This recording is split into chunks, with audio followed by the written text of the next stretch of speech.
இது சண்டேயோட mini vlog தான். இந்த ஆயில் டிஸ்பென்சரை நானும் வாஷ் பண்ணணும்னு சொல்லிட்டு எடுத்து வைக்கிறது. பட் இன்றைக்கி எப்படியாவது வாஷ் பண்ணணும் அப்படின்னு சொல்லிட்டு கொதிக்கிற தண்ணியை வந்து எடுத்துகிட்டு ஃபஸ்ட்டு ஒரு பவுலில் அதில் மூடி அதுக்குள்ளே இருக்க அந்த ரப்பர் மாதிரி ஒன்று இருக்கும் இல்லையா, அதெல்லாம் போட்டு அதில் லைட்டாக விம் லிக்விட் போட்டு அதை எடுத்து வச்சிடணும் ஓரமாக. அது அப்படியே வச்சுருந்தாலே சரியாயிடும். ஃபுல்லாக எல்லாம் அந்த பிசுமே போயிடும்.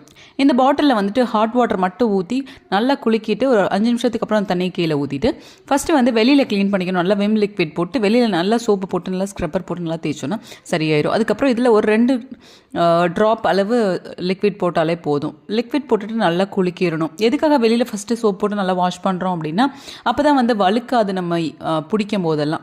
உள்ளே வந்து அங்கங்கே அந்த பிசுன்னு இருக்கிறது வந்து அப்படி இருக்கும். அதுக்கு வந்து ஒரே வழி வந்து சால்ட் மட்டும்தான். ஸோ சால்ட்டு போட்டு நல்லா உள்ளே அப்படி குலுக்கணுனாலே கொஞ்சம் கொஞ்சமாக வந்துடும். மறுபடியும் அதை நல்லா வாஷ் பண்ணணும்.